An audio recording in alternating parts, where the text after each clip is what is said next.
guerrerosesme.blogspot.mx. El día de hoy, bueno, desde ayer, consternados todos por el fallecimiento del comandante Hugo Chávez Frías, presidente de Venezuela, que deja de existir, pero su vida y su obra van a quedar permanente para toda la vida. Me parece que del 11 de octubre podemos darle un minuto de aplausos al comandante Hugo Chávez Frías. Estamos seguros que van a continuar con la obra de defender la autonomía de su pueblo, de defender los derechos de todos los habitantes de Venezuela, porque nos queda muy claro que el imperio pues va a estar observando cómo recupera a Venezuela como un país estratégico que tiene mucho petróleo, que tiene mucha agua, que es parte estratégica para mantener su hegemonía de todo el continente. Hemos mandado una carta a la Embajada de Venezuela. Para continuar en la información, queremos señalar que en el conflicto Lesme, en la parte jurídica, fuimos ya notificados como sindicato por la Suprema Corte de Justicia de la Nación de esa sentencia que va a quedar como parte también de la historia y la lucha del Lesme, y observar cómo estos malos funcionarios de la Suprema Corte de Justicia de la Nación, además de ser pésimos abogados, hoy deciden cambiar las condiciones del país a partir de desviar el poder que tienen constitucional para el equilibrio entre los dos poderes de la Unión, que es el Congreso, el Poder Legislativo y el Ejecutivo. Fuimos notificados, seguramente ya la Junta Federal de Conciliación y Arbitraje fue notificada, la Junta no ha notificado al sindicato sobre lo que sigue, y dándole lectura a la sentencia del Tribunal Colegiado Circuito en materia laboral, ustedes van a poder encontrar que en el análisis de toda esa sentencia del tribunal, que es muy clara, prácticamente también refiere cuando el sindicato solicitó que se acumularan las dos demandas, la nuestra y la de ellos, y prácticamente no quiso la Junta que se acumularan. Y al final el tribunal dice, pues nada más vamos a resolver lo que tenemos en el expediente, lo otro está pendiente. El otro lado, como parte de las contradicciones del propio gobierno, y es lo que hay que observar y explicarles bien a nuestros compañeros de base y a los propios jubilados, que tenemos los estados financieros al cierre contable del 2008 de Luz y Fuerza del Centro. Esos estados financieros que fueron auditados por la función pública y por un despacho externo contable, y que fueron aprobados por la última Junta de Gobierno del 12 de junio del 2009, establece cuánto es el patrimonio de Luz y Fuerza del Centro. Todos los activos de Luz y Fuerza, desde las plantas de generación hidroeléctricas, termoeléctricas, turbogás, todas las subestaciones, las redes de distribución, las líneas de transmisión, todos los materiales que estaban en ese momento en bodegas, equipos, materiales, herramientas, todo. Y además también las cuentas por cobrar, todos los adeudos principalmente al gobierno del Estado de México, que le quedó a deber más de 6,000 millones de pesos a Luz y Fuerza. Todo eso se integra como parte de los activos, como parte del patrimonio de Luz y Fuerza. Y hay un capítulo especial que tiene que ver con las obligaciones laborales. Y es lo que hemos venido defendiendo desde siempre. Y en su contradicción de ellos dicen que ya no hay nada que hacer y que hay que ir a renunciar voluntariamente al derecho al trabajo. Y entonces cuando se concluye un litigio, pues lo primero que se tiene que hacer es cuánto es la obligación que tiene el patrón con los trabajadores. Y la obligación que tienen con nosotros es por el orden de 132,000 millones de pesos al cierre del 2008. Todavía se iban a incorporar en el 2009 un promedio de casi 50,000 millones de pesos más. ¿De dónde sale esta cifra, compañeros? Y hay que dejarlo muy claro para que se lo expliquen a los compañeros de base. Sale a partir de la antigüedad Cada uno, día que va pasando, va acumulando una antigüedad y entonces se van generando obligaciones laborales. Y después, una vez que se tiene esa antigüedad, primero hay derechos que se tienen al momento que determina tu relación laboral. Es la antigüedad proyectado en un estudio actuarial que se hace de acuerdo a la perspectiva de vida que tengas. Y hay obligaciones que debe de seguir cubriendo el patrón con los compañeros que se jubilaron también. Y hay otras obligaciones como es el seguro sindical y como es el fondo del programa habitacional. ¿De dónde le hacen frente a estos registros contables que son obligaciones laborales? Pues del patrimonio de luz y fuerza. Hay otro esquema que los abogados están revisando porque hay que hacer valer entonces las obligaciones laborales con todos los trabajadores. Porque hay algunos compañeros, a lo mejor en la desesperación de todo el tiempo que dura, que dicen, pues ya queremos ir a que nos liquiden.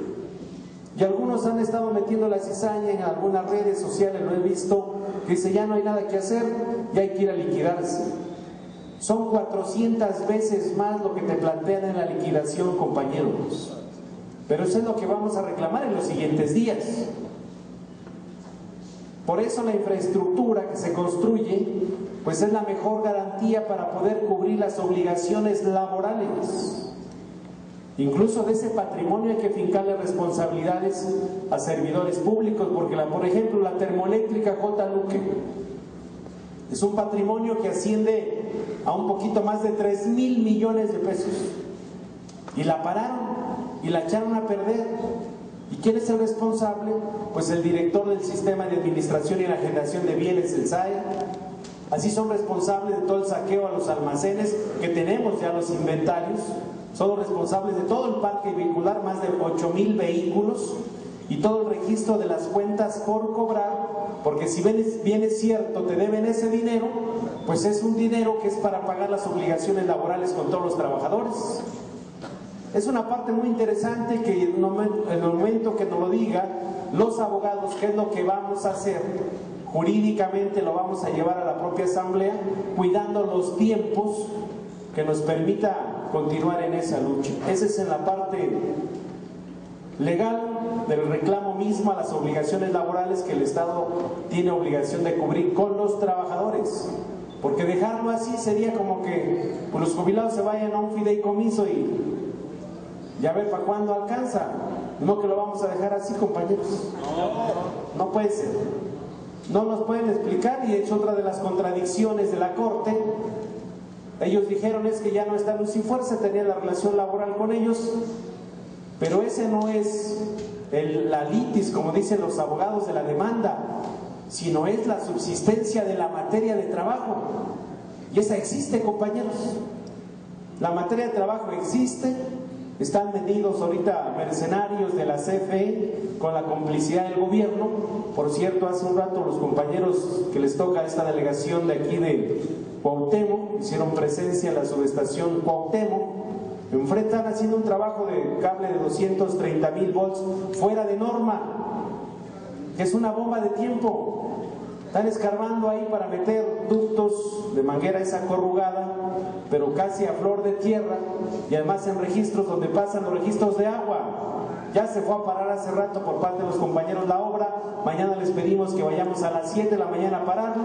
Van a estar los de la Asamblea del Distrito Federal, porque pone en riesgo la vida de toda la gente que está en la región. Echaron a perder la subestación, quemaron los cables. Hay quemado hasta un banco. Van a estar ya los ingenieros, los técnicos de cables, y la idea es que estemos ahí porque no lo saben hacer. Toda la ciudad está así, haciendo obras fuera de norma, compañeros, y eso es lo que hay que explotar en este momento, porque prácticamente dijeron que la empresa de clase mundial iba a mejorar el suministro de energía eléctrica, y no es así, ni ha mejorado, ni va a mejorar. Son puros contratistas, vienen hoy, trabajan y se largan. El negocio lo están haciendo los funcionarios de la CFE. Entre ellos pues ya llegó César Augusto Santiago, de abogado general de la CFE, y en 3 hojas ya quebraron a la Comisión Federal de Electricidad, que ya está en quiebra técnica, y van a plantear eso en la próxima iniciativa que van a presentar, que es la iniciativa energética, que es la privatización del petróleo y de la electricidad. Están viendo también en el Congreso se interponga una controversia constitucional porque la Corte pues ya legisló. En su razonamiento la Corte dice, pues el presidente ejerció su facultad de extinguir a un organismo estratégico, dice, y como Luz y Fuerza del Centro tenía la relación con el sindicato, y como esta Luz y Fuerza tenía autonomía y personalidad jurídica y patrimonio propio, dice, pues se extinguió porque vino algo de aquí afuera, y que bueno, Luz y Fuerza, dice, operó la figura del caso fortuito y la causa de fuerza mayor, y el presidente no puede ser patrón sustituto de los trabajadores porque no tiene nada que ver el presidente con el organismo público descentralizado. Ese es el razonamiento de la Corte, modificando la Ley Federal del Trabajo en su artículo 41, que es muy clarita: si persiste la materia de trabajo, se prorroga la relación laboral. Y esa es la materia de trabajo que hemos hecho como sindicato desde hace 98 años, compañeros. ¿Cómo explicar que Necaxa, la hidroeléctrica, dice ya no es de ustedes, ahora lo van a hacer los contratistas de la CFE? O en toda la obra que estábamos haciendo. Esa es la parte que hay que explicar a los usuarios, que hay que explicar a otras organizaciones y pedirle la solidaridad a todo el mundo, porque nosotros hemos decidido, yo creo que de manera individual y colectiva como sindicato, no renunciar a nuestro derecho legítimo al trabajo. ¿O alguien de este grupo pretende ir a renunciar, compañeros? No podemos renunciar, y máximo con todas sus contradicciones de estos señores. Entonces lo que sigue son esos temas, nos van a explicar ya los abogados en unos días. Estamos preparando la otra parte, que es la queja a la Comisión Interamericana de Derechos Humanos. Es muy importante, ¿por qué? Porque hoy nuestro país está sumido con una clase política gobernante que va a continuar los próximos años en esa misma condición, haciendo todo para imponer su modelo económico neoliberal, utilizar al Congreso de la Unión para aprobar reformas que son regresivas a la Carta Magna. Ya lo vimos, la reforma laboral es regresiva. La reforma educativa, que no es educativa, que es administrativa y laboral, que es privatizar la educación. Ya el PRI acaba de modificar sus estatutos para poder ir por la privatización del petróleo. Dice, no es privatizar simplemente, nosotros como gobierno va a ser la rectoría del Estado, pero van a entrar las Halliburton, las Oilmóvil y todas estas empresas que echó para afuera el general Lázaro Cárdenas. Dice, pero no es privatizar. De la electricidad dice, no vamos a privatizar, vamos a poder hacer alianzas estratégicas con organizaciones o con empresas transnacionales, pero nosotros vamos a mantener la rectoría del Estado. Es el discurso, dice, vamos a modernizar, estamos en la globalización y hay que ser abiertos, y empiezan a hacer una serie de calificativos y una campaña permanente y mediática.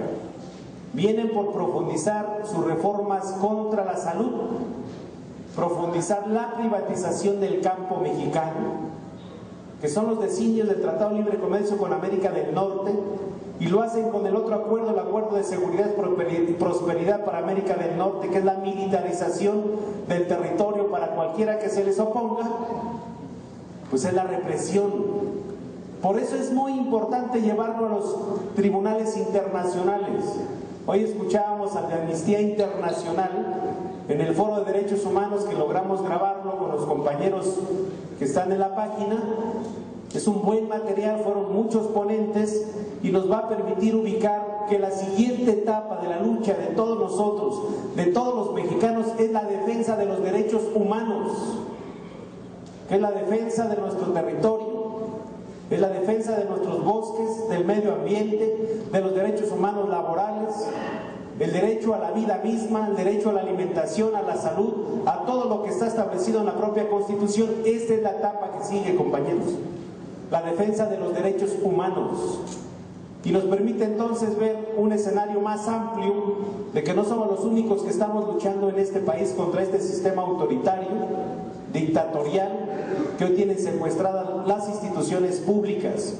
Y fuimos claros en el foro de nuestra posición, fue convocado por el PRD y los partidos de la izquierda, y les dijimos categóricamente que los partidos de izquierda pues no tienen que hacer más modificaciones a la Constitución.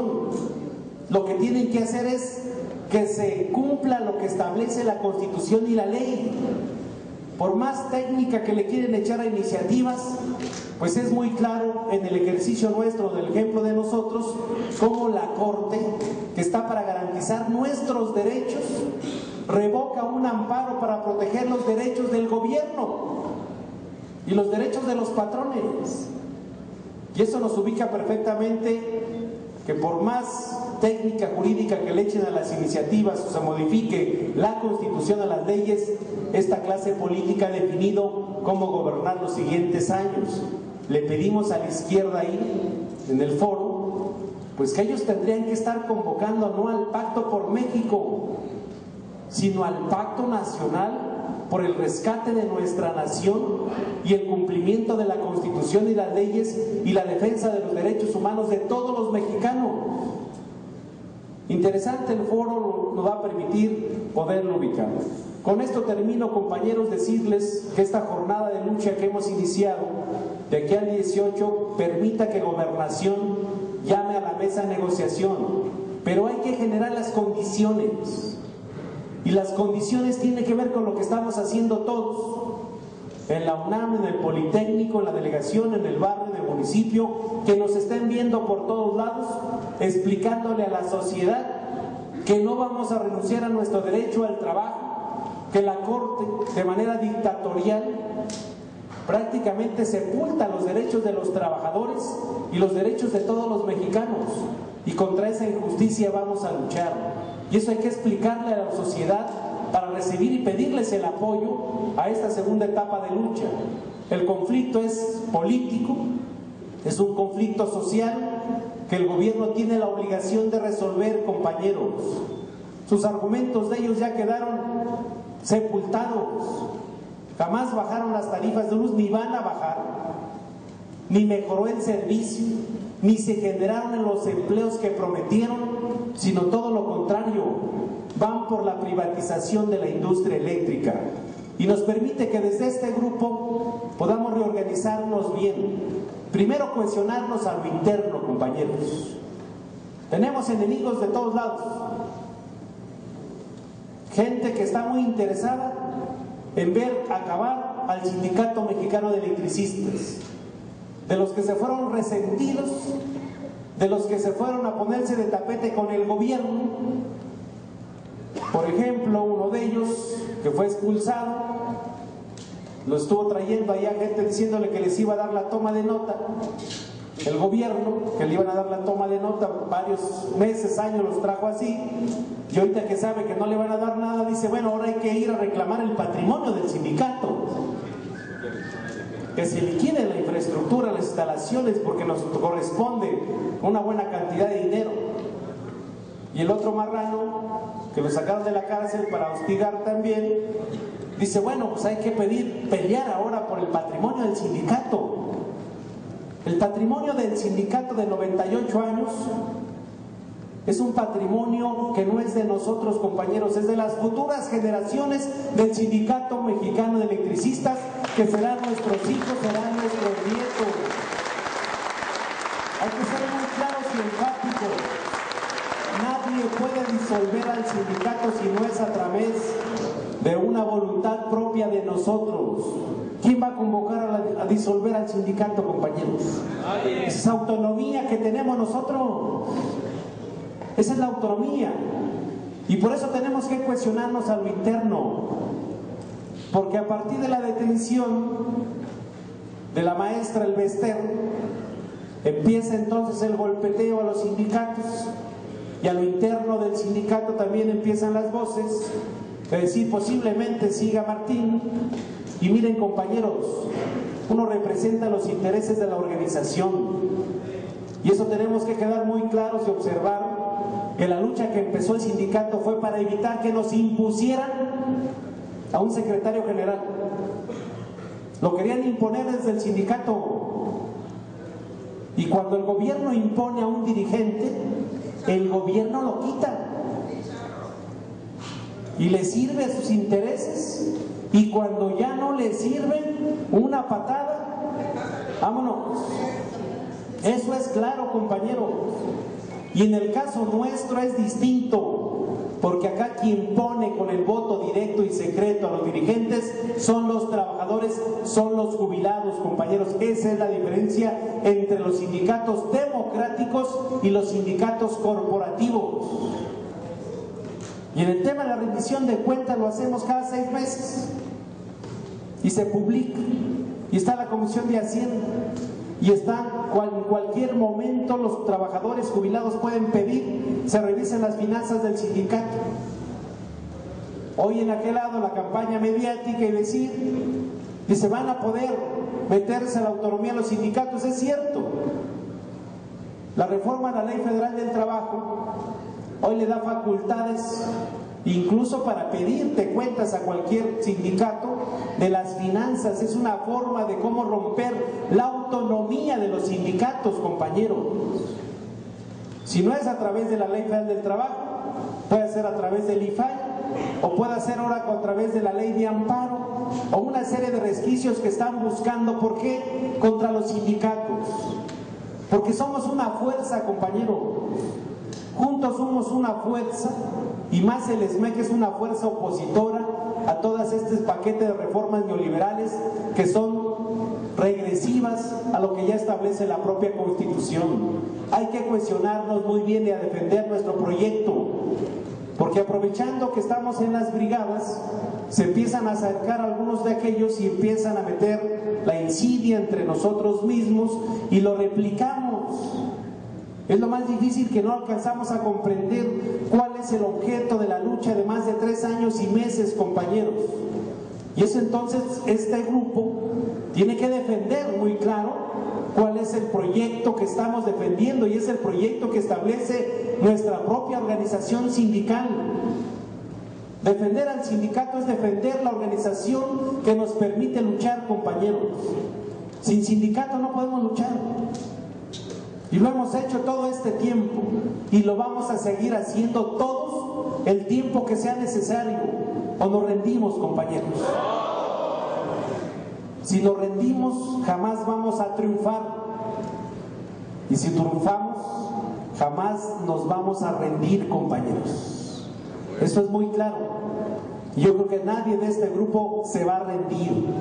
Nosotros no nos vamos a rendir, ustedes tampoco se van a rendir. Tenemos un compromiso con los que iniciaron con esta organización hace 98 años, pero además tenemos un compromiso con las futuras generaciones de trabajadores del SME y de este país, que observan el SME como una fuerza real de lucha en todo el territorio nacional y fuera de nuestra nación. El problema no lo tenemos nada más los electricistas. Si ustedes observan, en Estados Unidos, Barack Obama acaba de mandar un proyecto de ajuste fiscal, y es el despido de trabajadores del sector público. Canadá está igual, en Europa lo mismo, y hoy nos permite decir que la lucha de los trabajadores también es global. Con esto termino para decirles que hay otros 2 proyectos de plataforma política que ha impulsado el sindicato. Primero, la bandera genuina de nosotros es la defensa de la industria eléctrica nacional, y todo el trabajo que estamos haciendo de orientar a los propios usuarios nos permite decirlo. Abrimos ya un teléfono para poder recibir las quejas. Están llamando ya los usuarios desesperados, los que no nos recibían el volante, ahora nos dicen, ¿cómo le hacemos? Y entonces hay que explicarlo, compañeros. Y estamos reconectando los servicios, y lo vamos a seguir haciendo, garantizando, pues primero, la estabilidad de nuestros propios compañeros, que los usuarios hagan sus comités, que se integre todo el mundo a la defensa del servicio público de electricidad. Esa es una bandera que traemos. Y lo que sigue en los días siguientes, pues es también hacerle la campaña de que se larguen las transnacionales, que se largue Unión Fenosa, Iberdrola, Mitsubishi, todas estas empresas que hicieron negocios con los sexenios de Fox, de Calderón. Curiosamente, estaba el escándalo de la Auditoría Superior de la Federación, de la Cuenta Pública 2011, desde las raterías con la Estela de Luz hasta el saqueo en Pemex, en CFE y en todas las dependencias públicas. Rápido lo pararon, pusieron a la maestra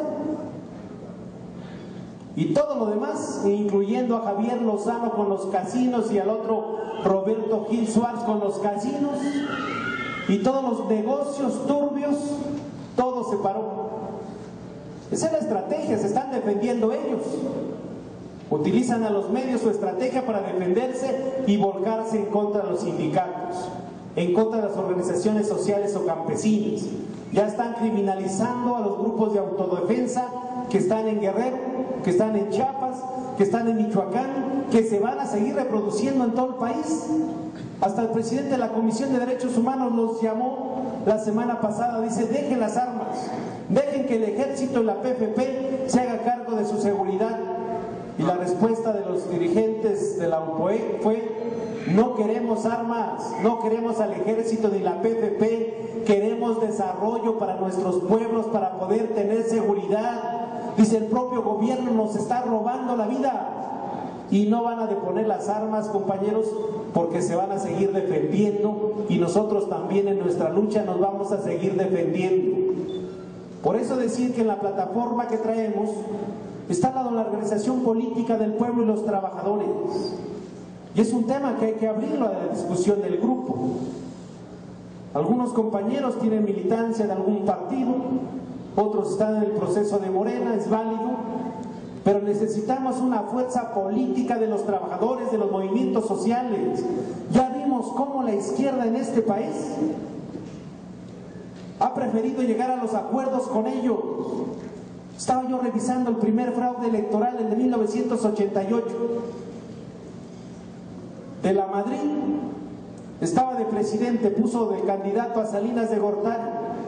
Sale el otro grupo del PRI, encabezado por Cuauhtémoc Cárdenas y otros inconformes, se van a la elección, estaban ganando Cuauhtémoc Cárdenas la elección, de la Madrid ordena separa el recuento, separó el recuento, las cédulas se fueron a un almacén, después le echaron lumbre y a la semana siguiente el Congreso resolvió que había ganado Salinas de Gortari porque hubo un acuerdo político.